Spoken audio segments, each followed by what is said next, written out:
sudah beberapa bulan ini ada yang dengan Bapak Ibu. Silakan Tuhan. Haleluya. Haleluya.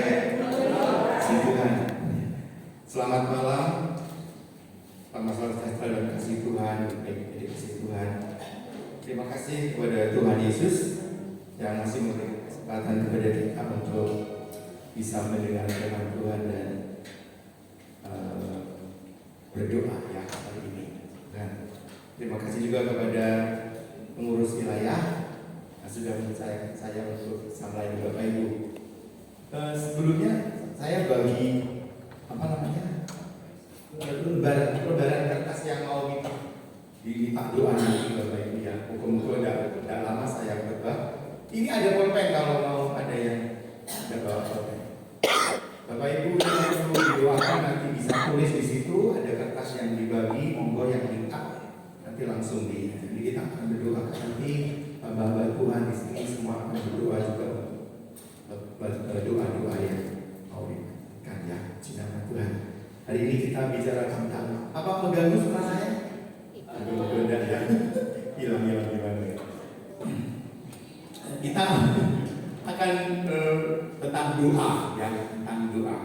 Saya kira semua orang pasti sudah pernah berdoa ya. Oke, mari next, yuk. Itu sulitkah berdoa? Bapak Ibu, sulitkah berdoa? Oh, pokoknya ngomong gitu ya. Seperti kita komunikasi dengan Tuhan ya. Tapi kita akan lihat ya hari ini, apa sulit berdoa itu? Kita buka di dalam kitab bacaan kita hari ini yaitu 1 Tesalonika pasal yang ke-5 ayat yang ke-17. Yuk, next. 1 Tesalonika 5. Yuk. Mungkin agak sulit ya. 1 Tesalonika 5 ayat 17. Mari kita akan baca sama-sama. Tetaplah berdoa. Singkat saja. 1 Tesalonika 5:17. 1, 2, 3. Tetaplah berdoa. Tetap. Apal ya? Apal. 1 Tesalonika 5:17. Tetaplah berdoa. Ada begitu saja. Ya. Jadi sangat singkat dan ini yang menjadi acuan saya mencoba untuk melihat terjemahan lain ya. Masih belum bisa? Nah, terus. Nah, itu ada terjemahan-terjemahan lain ya Bapak Ibu. Saya tulis di situ dan terjemahan lama itu ada dan berdoalah dengan tiada berkeputusan. Terus AYT Alkitab yang terbuka itu teruslah berdoa. Jadi terus berdoa, tidak boleh berhenti ya. Sebab dalam bahasa Indonesia sehari atau kabar baik itu dan berdoalah senantiasa. Dalam itu codified Indonesia literatur translate pada saya. Berdoalah tanpa berhenti-hentinya. Jadi berdoalah tanpa henti-hentinya. Jadi tidak boleh berhenti berdoa itu. Terus apa lagi? Selabia itu ada seorang penulis nama orang kalau itu yang menerjemahkan dalam bahasa Indonesia. Dan berdoalah dengan tidak putus-putusnya. Terus kalau di AVD itu Alkitab versi Borneo, itu berdoalah sepanjang masa, jadi tidak boleh berhenti. Kalau dalam King James Version itu pray without ceasing. Jadi ada ya. Kalau artinya kalau without ceasing itu tanpa henti. Jadi berdoa itu tanpa henti. Saya juga sempat melihat di dalam Greek-nya, jadi Yunani-nya itu Westcott Hort UB itu Westcott Hort Bapak Ibu itu ditulis di situ adi bahasanya begitu adi repay post ya post jadi itu bukan poche. Kalau poche itu ada seperti itu bahasa Yunani itu kan ada yang feminin maskulin gitu ya itu maskulinnya. Terus ada juga itu prosio koin. Jadi itu terjemahan bukan terjemahan tulisan bahasa aslinya yang ditulis oleh menurut versi Western Hort Bapak Ibu. Itu ada artinya kalau kita lihat di situ itu terus menerus atau tanpa henti. dialepistos itu seperti itu. Kalau yang di terjemahan yang proyon kom ahe itu ada dua kata di situ. Yang satu adalah kata pros, yang artinya berhubungan dengan, terus kata yon kom ahe itu mengharap, ya, seperti itu. Jadi kalau kesimpulan yang saya boleh simpulkan sendiri, ya, itu tetaplah berdoa itu dengan satu pengertian terus menerus tanpa henti dan berhubungan dengan mengharap atau berdoa terus gitu, tidak boleh terputus, itulah ya, tidak boleh terputus. Coba saya umpamakan ya, Maaf ya, next, saya umpamakan seperti ini Bapak Ibu. Next. Terus ini, nah, terus. Nah ini saya umpamakan seperti ini. Itu terhubung itu seperti itu. Ini tanda apa Bapak Ibu? Wifi. Sinyal. Wifi. Sinyal. Ya sinyal, boleh wifi, boleh ya sinyal. Apa itu? Aduh, HP saya ditanya. Sinyal itu kan harus terus ada, terus berhubungan gitu dengan satelit apa server data laporan terus hubungan. Walaupun ada HP-nya, tetapi kalau tidak ada sinyalnya, maka HP itu ya berguna hanya untuk nyetel video, untuk tulis, tidak bisa gitu ya. Untuk sekarang ini sudah ada. Kalau zaman dulu kan tempat pengajian sekarang sudah ada ya, sudah hampir semua bisa. Ya walaupun ada beberapa tempat memang ada yang masih belum bisa. Tapi memang selalu terhubung. Kalau misalnya itu tidak ada, percuma HP itu walaupun masih hidup karena ada isinya, ya kalau ada pulsanya sekalipun, tetapi kalau tidak ada sinyal, ini namanya tidak terputus tadi. Jadi selalu terhubung itu, harus ada sinyal terus, tidak boleh tidak ada. Terus yang kedua, berdoa itu saya umpamakan seperti ini Bapak Ibu. Analoginya, coba next. Nah itu, tangannya ngapung itu, ya. Aku pikir itu lambang doa orang doa ya. Ada kan? Kok kayak orang mengemis gitu? Iya, kayak orang mengemis Bapak Ibu. Karena memang kita doa kayak orang mengemis ya. Mantuan orang mengemis. Begitu ya, ada sinyal dan doa. Coba, terus yuk, supaya cepat. Nah, ini saya melihat tentang keadaan manusia yang sesungguhnya. Ya, keadaannya kan seperti ini. Dalam kitab Yesaya pasal 59 ayat 1 dan 2 dikatakan bahwa sesungguhnya tangan Tuhan tidak kurang panjang untuk menyelamatkan dan pendengarannya tidak kurang panjang untuk mendengar, tetapi yang merupakan pemisah antara kamu dan Allahmu ialah segala kejahatanmu. Terus apa lagi? Dan yang membuat dia menyembunyikan diri dari kamu sehingga dia tidak mendengar ialah dosa. Jadi tidak bisa terhubung. Siapa sih yang tidak punya dosa? Saya. Dan jahat orang baik.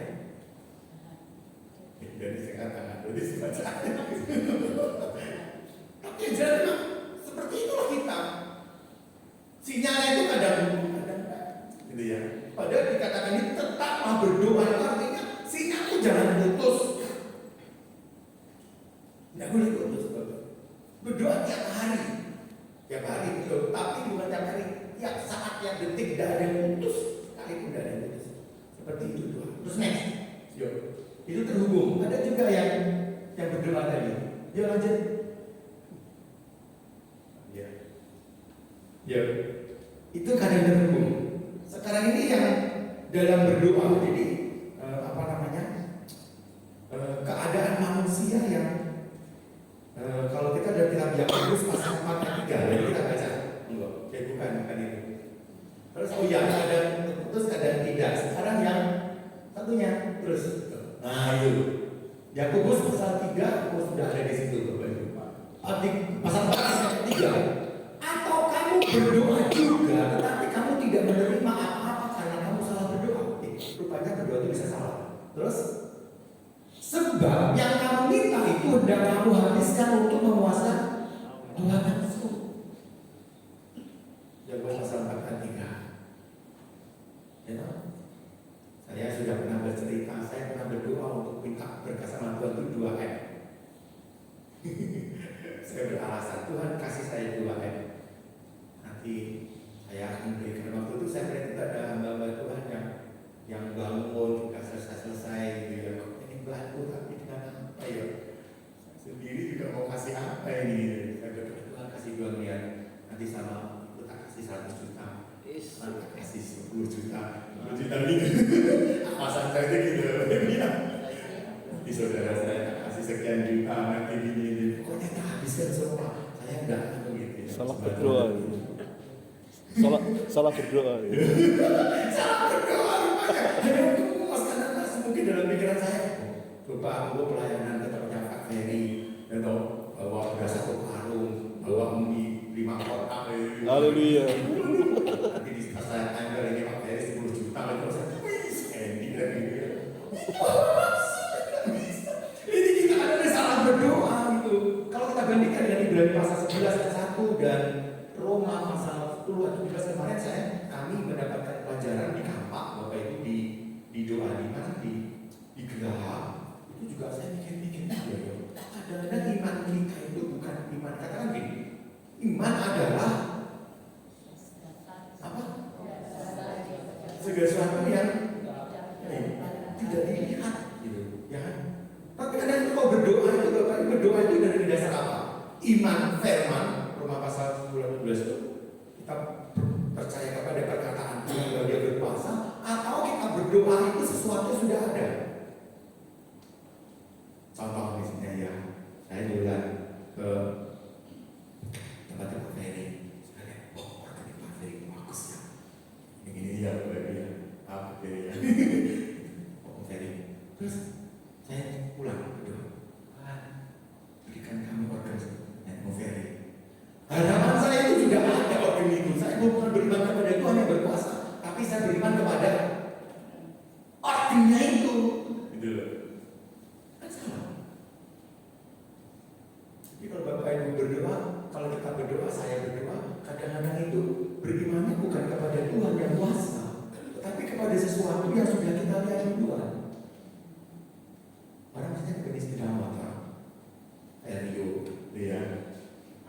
Jadi berdoa, bayangkan Mario, berdoa Tuhan, saya berharap sama Tuhan dan beriman. Seperti itu, salah enggak ya? Coba beriman itu bukan kepada Tuhan yang berkuasa menolong kita. Bahkan dulu saya mengajarkan kepada kaum remaja muda itu, kalau kamu minta jodoh itu ya pasti ngomong Tuhan, kasih jodoh saya yang rambutnya panjang, wajahnya cantik, baik hati, cinta sama saya, mau melayani, dia kalau bisa ya orang kaya, dia supaya kami tidak susah pelayanan gitu ya. Tapi kan, kok sudah dikte sama Tuhan mau minta aja. Kadang kita selalu berdoa seperti itu. Makanya kalau pertanyaan yang pertama tadi dikatakan, sulitkah kita berdoa? Apakah kita selalu terhubung dengan Tuhan? Atau kalau kita berdoa kita kayak ingin sesuatu? Wah, ini ampun, berdoa Bapak berbisa ada yang di depan kita. Ini dengan doa malu. Tidak tahu lah ya. Bapak Ibu kalau kita masih sulit ya sulit. Ya terus ya. Itu motivasi apakah motivasi iman kita sudah benar-benar kehendak Allah atau tidak? Seperti itu ini ya.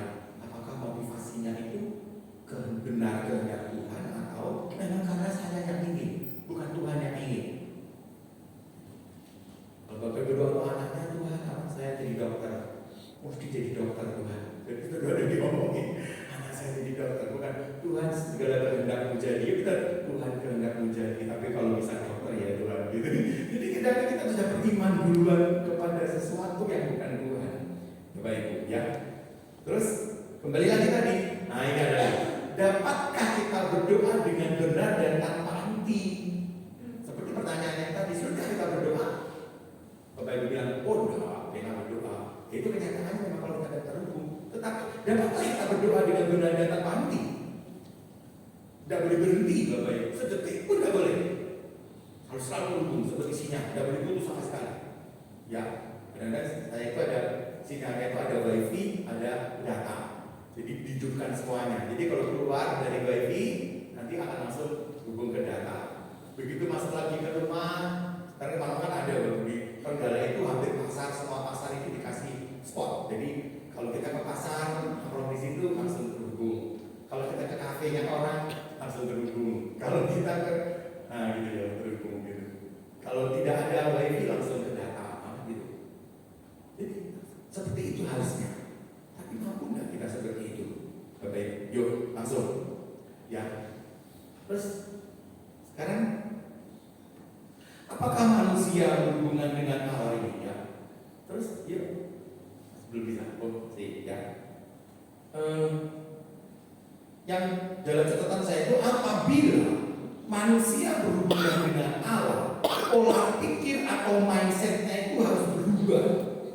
Kalau kita berhubungan dengan Allah, mindset kita atau pikiran kita itu harus berubah. Berubah apa? Seperti itu saya tulis. Dasar berpikir manusia berhubungan dengan Allah, kita harus punya pikiran yaitu Allah adalah roh. Sekali lagi, kalau kita berhubungan dengan apa? Allah itu adalah roh.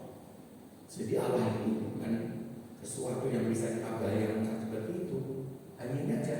Allah adalah roh. Coba kita lihat Yohanes pasal yang keempat ayat 24. Sudah jelas ya dikatakan dalam kitab Yohanes pasal 4 ayat 24 itu Tuhan juga katakan seperti itu Bapak Ibu. Allah itu adalah roh. Ya. Yohanes pasal 4 ayat yang ke-24. Allah itu roh, dan barang siapa menyembah dia haruslah menyembahnya dengan roh dan kebenaran. Oh, sudah saya tulis. Yuk terus. Next, jadi 2 pasal 3:17. Sebab Tuhan adalah roh. Jadi kalau kita berhubungan dengan Tuhan berarti hubungannya dengan roh. Jadi bukan seperti saya berhubungan dengan itu ya, enggak, tapi ini roh Bapak Ibu. Jadi cara kita berhubungan itu dengan roh, jangan bisa dibayangkan. Saya dengan Pak Volkas paling ketemunya ya kalau persetubuhan ini ya. Tapi kalau dengan istri kan tiap kali ketemu, tetapi juga kadang berpisah. Ini istri saya di rumah, saya di sini berpisah, bisa berhubungan terus tiap hari. Tapi kan roh, orang itu kan kayak di rumah, angin, di mana pun bisa ada. Makanya ini orang kalau berhubungan dengan Tuhan pikirannya seperti ini. Ya. Sekarang kalau kita bicara tentang roh, Bapak Ibu ya, bicara tentang roh. Jadi roh Allah itu, mari kita bandingkan pengetahuan ini dengan pelajaran Tritunggal. Ya, sudah pernah pelajaran kalau Bapak Ibu pasti langsung tahu pelajaran Tritunggal. Ya, jadi jangan sampai menolak. Ini memang benar-benar sudah doktrin kita PPDI dan itu firman Tuhan yang betul. Walaupun ada orang yang menolak tentang Tritunggal itu doktrin yang kita terima. Ini satu pelajaran dari Om Yohanes Bapak Ibu. Ya dulu kan setiap hari Minggu itu ada pendalaman Alkitab, ada PA, Om Yohanes yang ajar. Salah satu pelajaran yang ini yang menghafal sama saya juga tentang Tritunggal. Yuk kita akan bandingkan, kita akan lihat 1 Yohanes pasal 5 ayat 7 sampai dengan 8 ini. 1 Yohanes tentang Tritunggal 5 ayat 7 sampai 8. Sebab ada 3 yang memberi kesaksian di dalam sorga. Ini di sorga, yaitu Bapa, Firman, Yesus, dan Roh Kudus. Dan ketiganya adalah satu. Allah kita satu, Allah kita esa, Allah kita esa satu, bukan 3. Tetapi dia punya oknum. Dulu seperti ini kesaksiannya, yaitu Bapa, Firman, dan Roh Kudus. Ayat 8. Dan ada 3 yang memberi kesaksian di bumi ini, yaitu roh, air, dan darah. Dan ketiganya adalah satu. Pelajaran ini saya terima Bapak Ibu kalau saya masukkan ke dalam tabel. Coba kita lihat tabel ya. Yuk terus tabel. Nah itu Bapak Ibu ya, ini Tritunggal seperti itu. Kalau yang 1 Yohanes pasal 7 itu Allah, Bapa, Firman, dan Roh Kudus. Tetapi kalau di bumi itu manusia, yaitu Yohanes pasal 5:8 dan 1 Tesalonika 5:23 dikatakan juga gitu. Ya, sama. Roh, air, dan darah.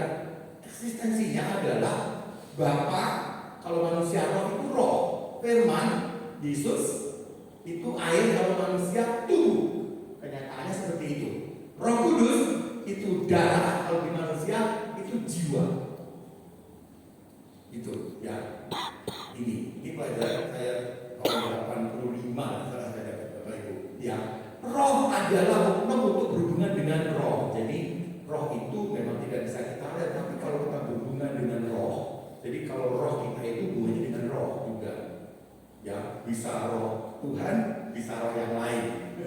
Itu makanya kalau orang berhubungan dengan roh yang lain, berarti orang itu mati. Rohaninya mati itu ya seperti itu. Jadi mati rohani itu adalah kondisi di mana roh manusia tidak lagi bisa berhubungan dengan roh Allah karena dosa dan kejahatan, atau berhubungan dengan roh yang bukan Allah. Itu. Jadi kalau orang datang kepada iblis, kepada setan, kepada siapalah kita kalau ke sana, itu otomatis rohnya mati. Bukan berarti mati itu enggak, tapi terputus hubungannya dengan Tuhan. Nah, apakah manusia tersebut bisa merasakan atau mengetahui bila rohnya mati? Nah, itu Bapak Ibu nanti jadi sendiri. Rohku mati itu tahu dari mana? Itu bisa dirasakan. Bisa dirasakan. Yo. Ya, kalau tubuh itu adalah oknum untuk berhubungan dengan benda di sekitarnya. Seperti begini, saya megang mic, ini juga pakai tubuh. Saya tidak mungkin kalau megang mic. Itu Bapak Ibu, ya, megang mic, saya dengan pakai jiwa atau mic tak pegang, pakai jiwa, bisa, harus dengan tubuh. Ya, tubuh itu tuh berhubungan dengan benda, ya, dengan benda. Jadi oknum yang perbuatan dan tingkah lakunya itu bisa dilihat jelas, entah itu berbuat baik atau berbuat jahat. Dan kita 1 Korintus pasal 19 dikatakan bahwa tubuh itu baik Allah. Nanti baca di sana seperti itu. Jadi kalau kita memuji Tuhan itu juga dengan tubuh, macam-macam lah ya. Kalau jiwa adalah oknum untuk berhubungan dengan jiwa atau dengan perasaan orang lain. Jadi kalau kita berhubungan dengan orang yang simpati, nangis bersama, dengan jiwa, di dalam jiwa itu ada hati nurani, tempat orang menyatu dengan manusia. Jadi Allah itu dibilang Allah kan menyatu dengan manusia kalau kita, ya. Jadi bukan istilahnya manunggaling Gusti. Jadi kita bersatu dengan Tuhan gitu. Itu dalam hati nurani.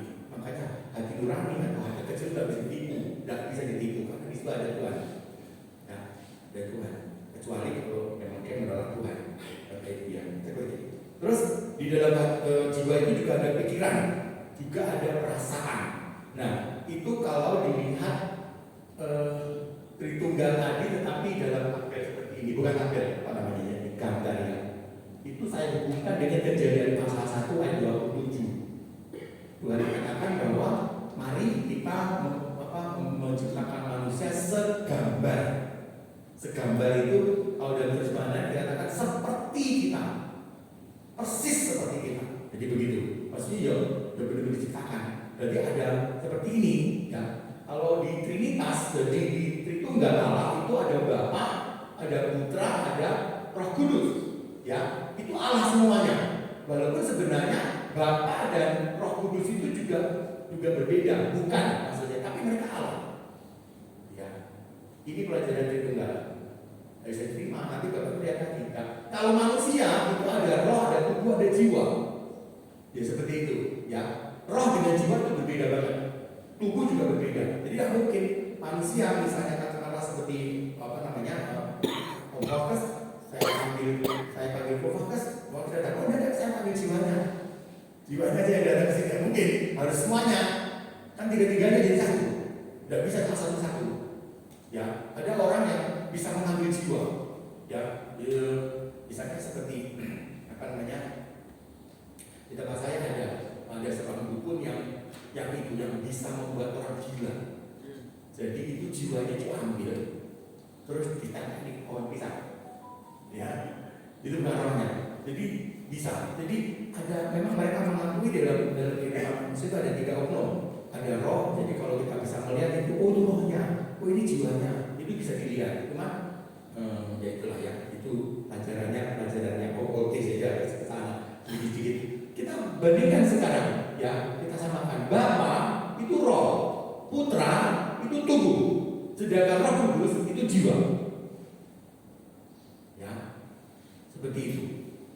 Jadi Roh Kudus itu, Bapak Ibu, kita lihat ya, Roh Kudus itu lebih spesifik bekerja pada area jiwa manusia. Tetapi bukan berarti Roh Kudus itu tidak bisa melakukan hal yang lain yang di luar itu, tidak. Tetapi memang spesifiknya di sana. Nanti kita lihat, dia itu penghibur, dia itu roh kebenaran, dia itu yang mengajar gitu kan. Coba kita lihat sekarang. Saya karena bicara tentang jiwa, di dalam jiwa itu ada pikiran dan ada perasaan. Saya melihat di dalam apa namanya? Coba next ya. Ini pengertian jiwa dan pengertian next. Oke, ya.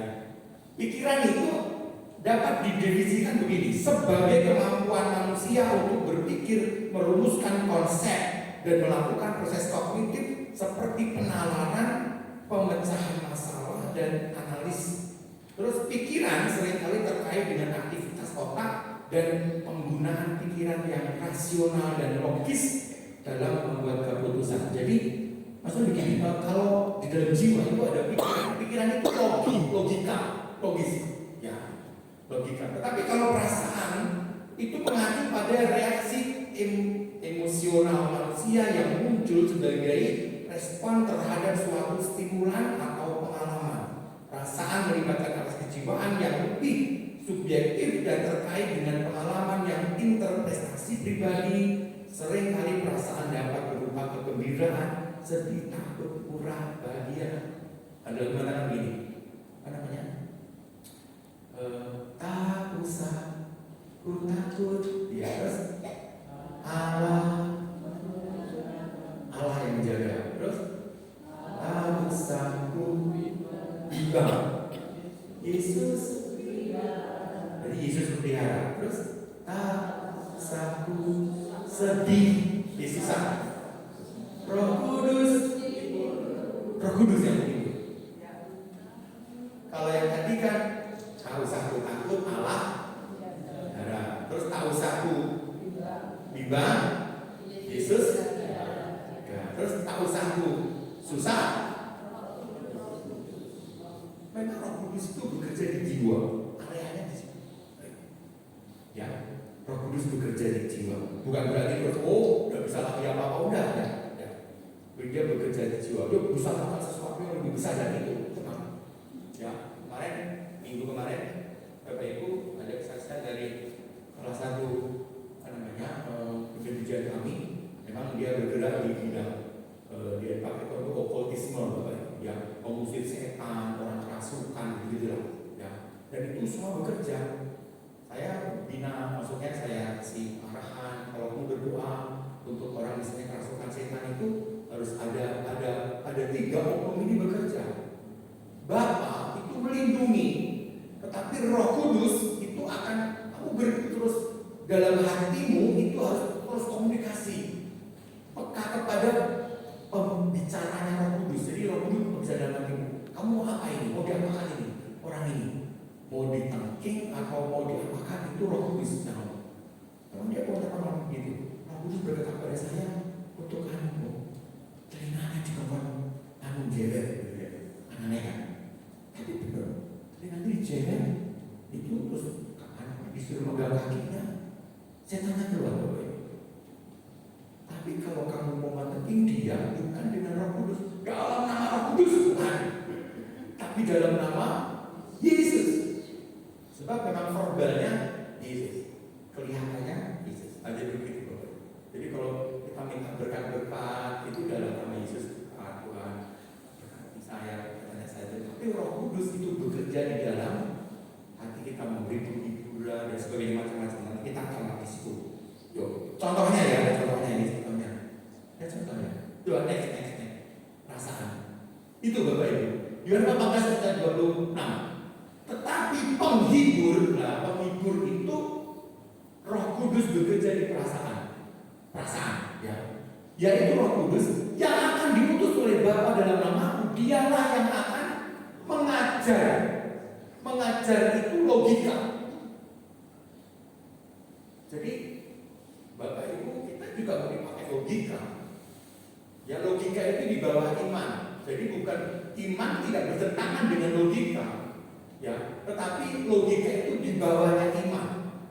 Kalau kita sedang menerima pengajaran firman Tuhan, itu kan dipakai logika. Dikatakan dia mengajar segala sesuatu kepadamu dan akan mengingatkan kamu akan semua yang telah kukatakan kepadamu. Logika juga yang bekerja. Jadi kalau kita diajarkan, tetapi logika itu nanti harus dikuasai Roh Kudus sehingga menjadi iman. Jadi kalau orang cuma logika, lanjut repot. Iman itu seringkali bertentangan dengan logika. Ada orang yang dia berdiri di tengah jalan, Bapak Ibu, saya percaya Tuhan akan melindungi saya dengan kuasanya. Dia dapat di sini tengah jalan, ada truk lewat, Tuhan tolong saya, ditabrak tenan. Iya dah. Kok kali itu namanya ya? Ada saya pernah jadi pengajar, Bapak Ibu di suatu tempat, ada seorang ibu yang percaya betul kepada Yesus. Tolong, anaknya ini sudah kualitasnya tinggi, sudah mulai berdiri-diri Bapak Ibu, tapi sama suaminya, Bu, bawa ke dokter, ini sangat mudah. Saya percaya Tuhan akan tolong anak ini sembuh dalam nama Yesus. Kesadarnya sampai cicil-cicil Bapak Ibu. Sebentar lagi akhirnya sama suaminya digendong, dibawa ke rumah sakit. Terus Pak dokter bilang, sebentar saja Bapak terlambat sudah lewat ini anak. Akhirnya dia memuanai istri. Dia iman, itu harus. Tapi dia biasa berbalik pertama kali dia itu jadi sedang semangatnya. Yang ketiga, yang itu ada contoh lagi 2 Korintus pasal 3:17, sebab Tuhan adalah Roh dan di mana ada Roh Allah di situ ada kemerdekaan. Itu perasaan Bapak Ibu. Kemerdekaan jiwa yang bebas dari segala sesuatu. Kita dihibur, ya itu nanti kalau Bapak belajar tentang Roh Kudus ini dan kita biar pasal 14 dan pasal 16 kan dia roh kebenaran, dia roh penghibur, dia bukan itu berhubungan dengan jiwa. Itu ya. Terus, ini yang baca ayat, tidak usah dibaca terlalu banyak. Nah, ini terakhir, 2 ayat terakhir. Ya, kita baca ya, sama-sama 2, 3. Kisah Rasul pasal 8, 1, 2, 3. Nanging oleh bakal podo diparingi kasesten, yo kuwi sama sesat Roh Suci wis nyedhaki kowe ateges kowe wis dikuasani dening panjenengane lan kowe bakal podo dadi saksiku ana ing kutha Yerusalem, ing tanah Yudea kabeh lan ing tanah Samaria, malah ing salamahe bumi. Menika basa Jawi tahun 1900 kawan Bapak ini kajinan Bapak Ibu. Jadi basa Jawi tapi terjemahan kajinan di ngeten iki namanya terjemahannya. Ya kita lihat, nanging kowe bakal padha diparingi kaseten. Kaseten itu apa? Kesaktian. Oh, kaseten itu sakti loh Bapak Ibu. Sakti loh. Jadi benar sakti ini kok gitu. Sakti itu so hilang sakti Bapak Ibu. Makanya dikasih kesaktian. Sakti betul. Setan ragu ya. Kalau orang ngomong melalui tentang setan Bapak Ibu. Wah, kakak tuh salah setan gitu. Memang setan kadang betul salah Bapak Ibu. Maksudnya betul salah. Jadi setan itu bekerjanya kan memanipulasi seseorang, memanipulasi pikirannya, dimanipulasi manipulasi dalam pengertian itu dimanipulasi, sehingga kalau dia berbuat yang tidak masuk akal berhubungan dengan dosa, kadang-kadang kita kok iso apa niku anaknya ini Bapak Ibu digelobongi atau dibakar orang mati, Bapak Ibu anak itu sakit dipatah-patahkan dibuang. Tindakan manusia kalau tidak masuk akal. Jadi dimanipulasi oleh iblis. Di Banyuwangi pernah Bapak Ibu seorang ibu beli anaknya terus digodok. Apa ini kepala ibu kayak panci digodok. Nah itu dibawa di kulkas. Terus ditakoni oleh polisi, Bu, kok mentolong? Nah, aku dikakak ngono dimanipulasi oleh yatim. Tapi kita itu orang sakti, setan orang doyan demi. Tapi nanging kowe bakal padha diparing kaseteng yo iku semasa Sang Roh Suci wis Roh Suci mboten nedaki maaf. Kalau Roh Suci itu Roh Kudus tidak ada dalam kehidupan kita, lihat Bapak Ibu, kita tidak punya kesaktian.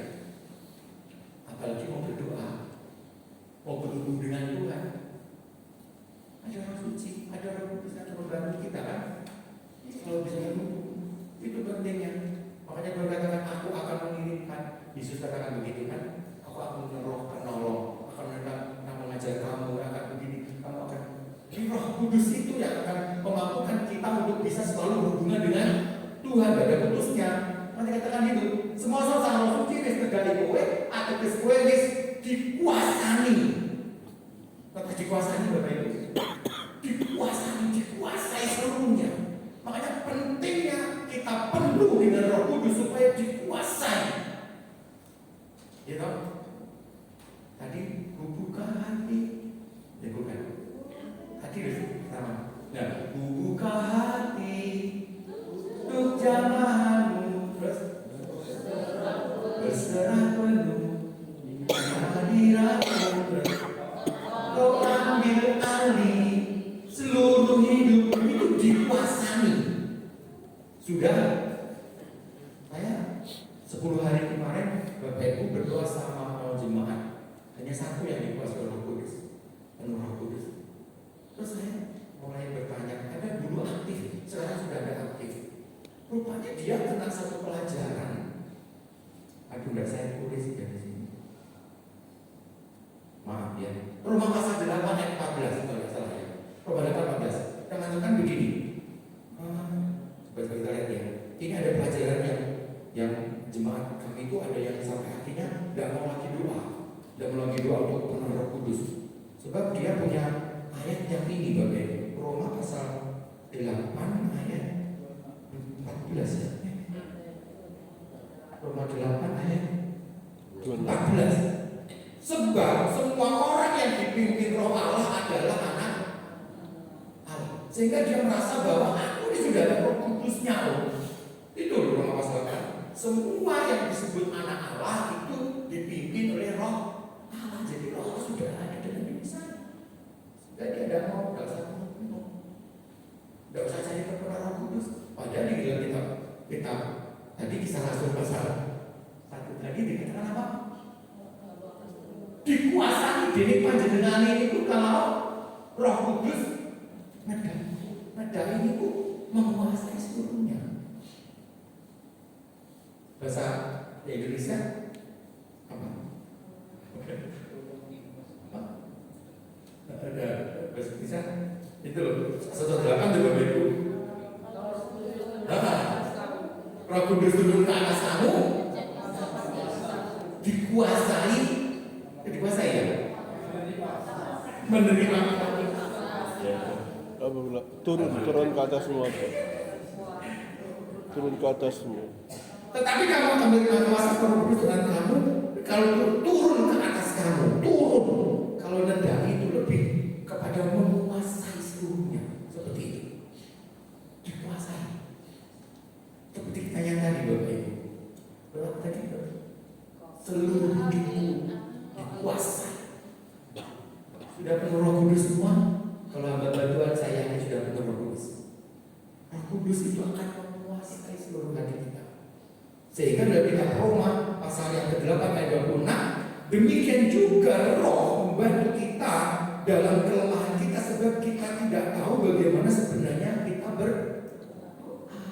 Roh itu yang akan menolong kita untuk bisa berdoa. Makanya kenapa kok dipenuh Roh Kudus? Makanya kenapa kok pelihara Roh Kudus? Sebab Roh Kudus bisa dibukakan kan Bapak Ibu, bisa diabaikan. Roh itu Bapak Ibu kalau udah diikuti ya diam saja. dia sudah ada di bawah pohon pisang, Bapak Ibu, kalau tidak disuruh pindah, ya selamanya dia di situ. Ben pohon pisang ditegur banget di situ. Tapi, hei, pindah dia. Itu roh. Gitu. Di depan gereja kami itu ada pohon beringin. Ada orang yang punya ototis namanya Bu Oma N. Dia datang ke Pak, kok ada penghuninya 5 itu. Itu bisa ganggu ibadah, dia bisa memanipulasi. Terus gimana? Diusir aja. Tidak dipakai dia. Jadi dia di situ.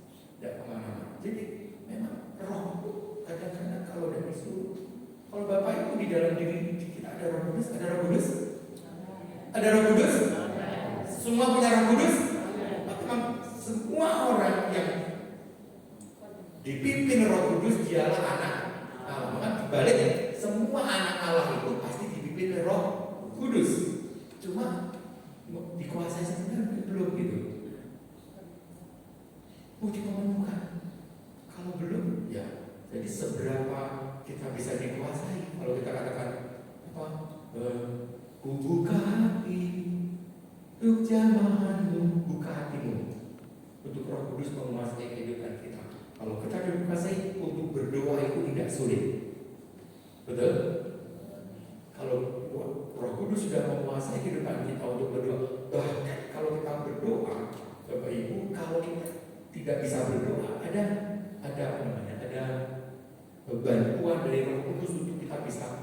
Suatu saat ada seorang hamba Tuhan, dia anaknya sakit, ya, sakit, dibawa ke dokter, terus akhirnya dikatakan, oh ini kan usus buntu Pak, jadi harus dioperasi sekarang. Dikasih rekomendasi ya, kasih rekomendasi Bapak Ibu sama nanti dibawa pulang. Nanti kalau saya datang ke rumah sakit tak punya duit, malah nanti dibawa pulang. Terus dibawa pulang, Bapak didoakan. Istrinya itu berdoa Roh Kudus semalam-malaman. Kenapa kok seperti itu? Ya dia tidak bisa berdoa apa-apa, malah berbaring dalam keadaan usus buntu Bapak Ibu sudah mulai membengkak. Dia tidak bisa berdoa. Ya ini Roh Kudus sepanjang malam. Tetapi terjadi sesuatu, tidak sembuh juga sih. Akhirnya suaminya dibawa ke baptis ini. Punya duit, sudah menghubungi orang, datanglah ke tetangga yang punya mobil. Ngomong, Pak, kalau betul ada yang kerok, tapi kalau betul anak kalau berbaptis, ya tidak apa-apa, biasanya langsung mobil dikeluarkan, bawa anak itu berbaptis. Ya setelah berbaptis dia pulang, tidak ada duit apa-apa, berbaptis tidak. Terus suaminya pada saat dibaptis itu karena memang ada kesalahan sedulia, akhirnya infeksi dan membengkak terus sampai sekitar 12 hari di baptis. Nah, sebenarnya sudah boleh pulang, tapi karena tidak ada duit untuk bayar, ditahan. Kalau bisa bayar ini cuma hamba Tuhan ini. Terus dia pulang ke rumah Tuhan satunya dan nangis kepada Tuhan. Dan menyalahkan Tuhan, dia kebangetan Tuhan, anak pendeta ini bisa pulang, tapi kok tidak bisa pulang, ditahan sama rumah sakit karena tidak ada duit untuk bayar. Kalau di semalam-malam disuruh berdoa, dia penuh Roh Kudus.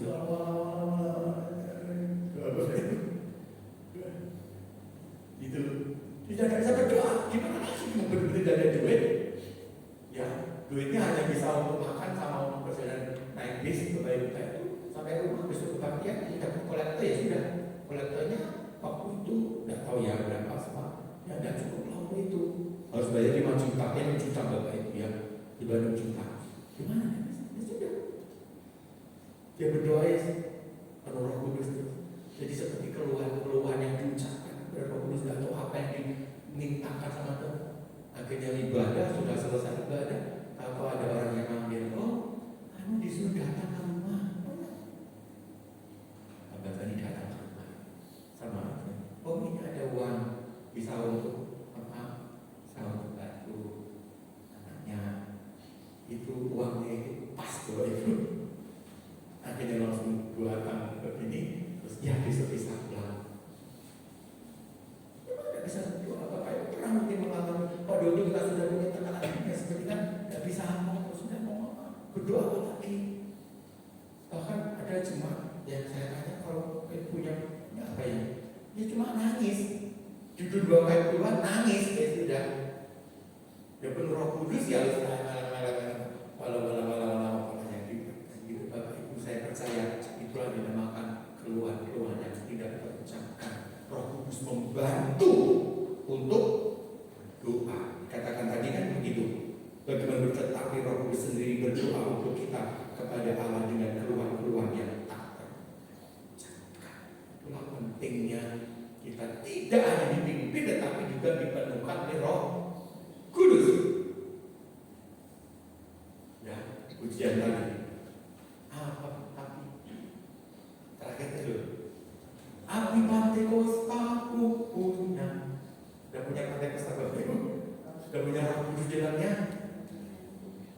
Jangan puas hanya karena kita dipimpin, tetapi puaslah kalau sampai kita dipenuhi dan dikuasai seluruhnya oleh Roh Kudus. Sehingga bisa berdoa kepada Tuhan.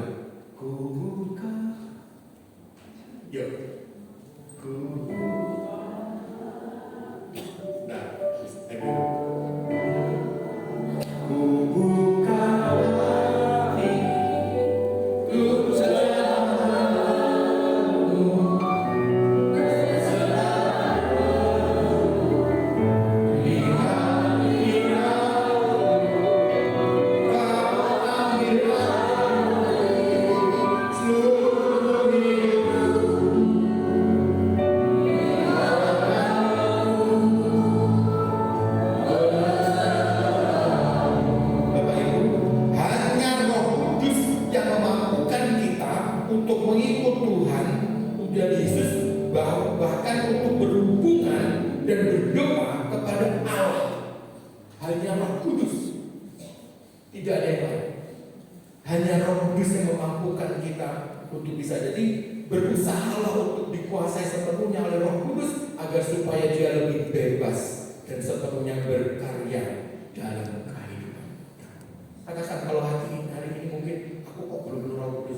untuk bisa mengerti firman yang diberitakan Tuhan yang tidak masuk akal itu bisa kita lakukan. Bapak Ibu, ada kesaksian orang-orang yang ada di YouTube itu seringkali dia begitu kenal Tuhan, dia diusir dari rumah, dia dipisahkan dengan anaknya, nggak boleh ketemu. Pada gini, kok bisa tahan dulu ya? Ada yang mikir kok bisa ya? Bapak Ibu rasa-rasa, ya kan?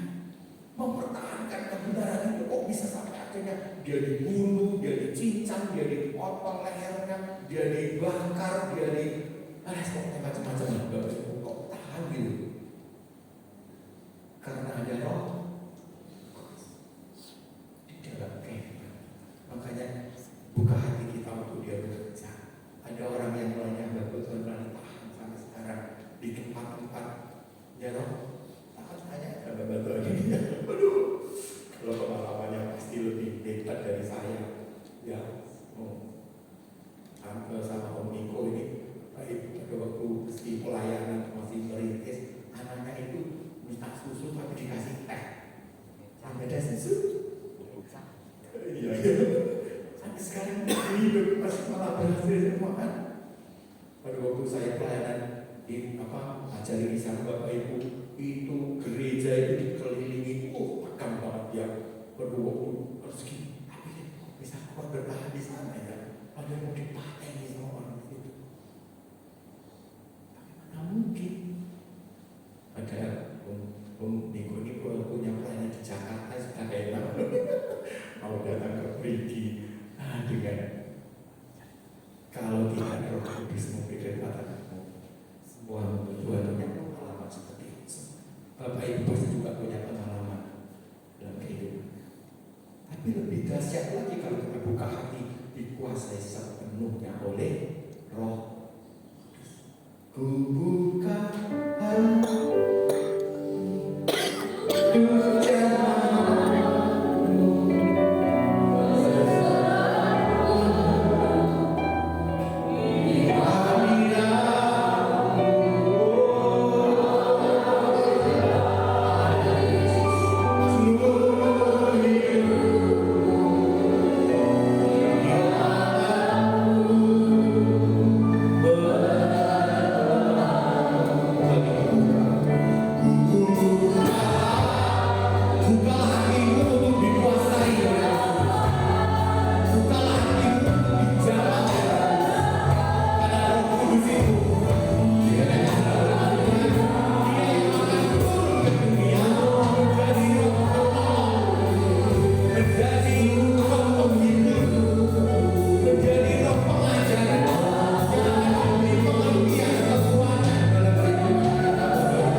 Ada kuasa dalam darah Yesus.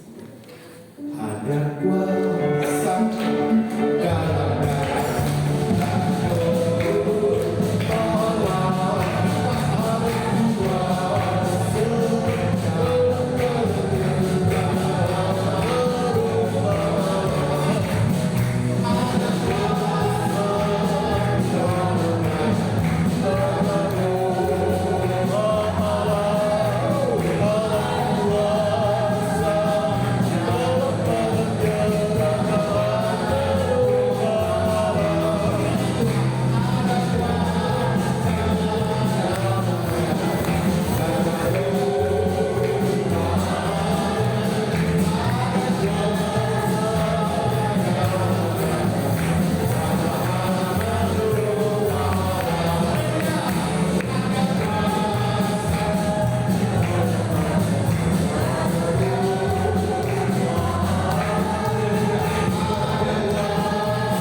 Ya, puji Tuhan.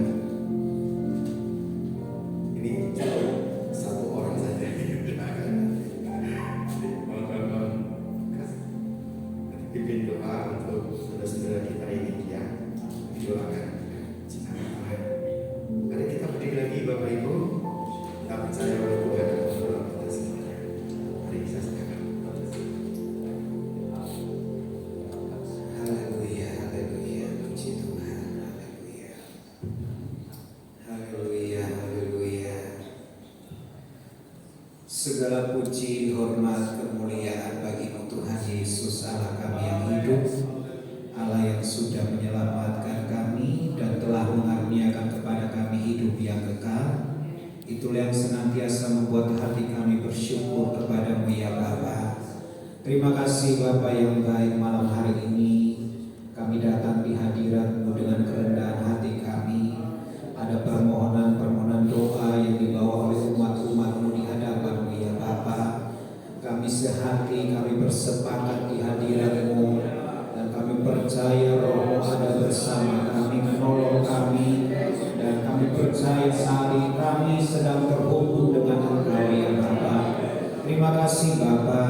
Saat ini kami berdoa buat bantuan doa buat anak Eko Pramono yang minta bantuan doa Tuhan, apapun yang sedang dialami, apapun yang sedang dihadapi hari ini, hati kami terangkat kepadamu. Kami membawa anak ini ke dalam tangan Tuhan. Engkau menolong, Roh Kudus kuatkan, Roh Kudus hiburkan, Roh Kudus memberikan kemampuan. Apapun yang sedang dialami, ia kuat bersama Engkau ya Bapa. Terima kasih Bapa di dalam surga. Kami juga berdoa Tuhan, menyerahkan buat kesehatan untuk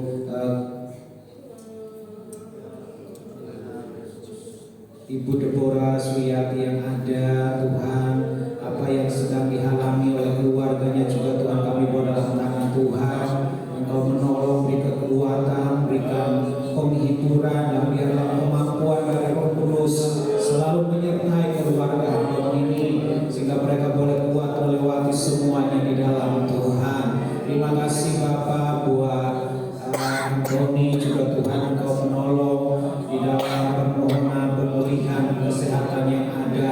Tuhan, Engkau mampu dan Engkau sanggup Tuhan memberikan pemulihan di dalam kehidupan Antoni yang ada, dan di dalamnya nama Tuhan dipuji dan dipermuliakan. Terima kasih Bapa yang baik. Kami berdoa juga buat Ibu Kartini yang ada yang sedang sakit. Tuhan, kami tahu apapun yang sedang dialami hari ini, tangan kuat kuasa Tuhan selalu menolong, menjamah. Engkau menjamah sakit yang sedang dialami dalam nama Yesus. Kesembuhan terjadi, mujizat terjadi. Terima kasih Bapa buat permohonan bantuan doa Ibu Ismiati yang sedang sakit juga membawa dalam tangan Tuhan. Tangan kuat kuasa Tuhan menjamah, menyembuhkan bagian Tuhan yang sakit di dalam nama Yesus. Terjadi kesembuhan dan pemulihan. Terima kasih. Berdoa juga buat istri dari Pak Sefri yang ada yang sedang mengalami sakit. Tuhan kami bawa dalam tangan Tuhan. Bekas jatuh dari motor, dan bagian tangan kanan yang sedang mengalami kesakitan Tuhan kami bawa dalam tangan Tuhan. Tuhan Yesus, Engkau sempurnakan, Engkau pulihkan, sehingga di dalamnya Tuhan nama Tuhan dipuji dan dipermuliakan. Buat anak kedua yang minggu ini akan mengikuti lomba olimpiade di Surabaya, Tuhan, anak ini milik Tuhan, kami bawa dalam tangan Tuhan. Biarlah hikmat dari Roh Kudus menuntun anak ini, sehingga apa yang dikerjakan boleh memuliakan nama Tuhan. Sertai Tuhan di dalam mengikuti lomba yang ada, sehingga hasil yang diperoleh dapat memuaskan dan memuliakan nama Tuhan. Terima kasih Bapa yang baik. Kami berdoa juga buat permohonan doa dari Bapak Yonas dan Ibu Yula yang ada, yang akan mengikuti PPG di IKN yang ada. Tuhan tolong apa yang sedang direncanakan, apa yang dicita-citakan lewat proses yang ada, Tuhan tolong, Tuhan campur tangan, sehingga semuanya boleh berjalan dengan baik, dan mereka juga memperoleh hasil yang baik di dalam nama Tuhan. Dipuji dan dipermuliakan lewat tugas dan tanggung jawab yang Tuhan percayakan lewat mengajar yang ada. Terima kasih Bapa, terpujilah nama Tuhan Yesus. Kami juga berdoa Tuhan buat permohonan dari Bu Hana yang ada. Tuhan memberkati apa yang sedang dipergumulkan di dalam keluarga, di dalam kesehatan, ekonomi yang ada. Tuhan tolong, apa saja Tuhan kami bawa dalam tangan Tuhan. Tangan kuat kuasa Tuhan menolong keluarga ini untuk mereka tetap kuat melewati semuanya bersama dengan Tuhan. Terima kasih Bapa, segala puji hormat bagi nama Tuhan. Kami bersyukur buat kesempatan yang Tuhan berikan kepada kami, untuk kami boleh menaikkan doa-doa kami, bahkan yang belum kami ucapkan di hadirat Tuhan. Engkau Allah yang mengetahui, Engkau Allah yang mendidik, dan Engkau mengetahui setiap seruan hati kami, dan kami mengimani sesuai dengan firman Tuhan. Engkau mengerjakan jauh lebih besar dari apa yang kami doakan di hadirat-Mu, dan biarlah kehendak-Mu jadi atas setiap kehidupan kami, orang-orang yang senantiasa berharap bersandar hanya kepada Tuhan. Terima kasih Bapa, segala puji hormat bagi nama Tuhan. Inilah permohonan doa kami yang boleh kami naikkan di hadirat-Mu ya Bapa. Kami tahu Engkau mendengar kami, Engkau akan menjawab doa-doa kami. Karena itulah iman yang Tuhan karuniakan bagi kami semua. Terima kasih Bapa. Kami sudah berdoa dan mengucap syukur di dalam berkat nama Tuhan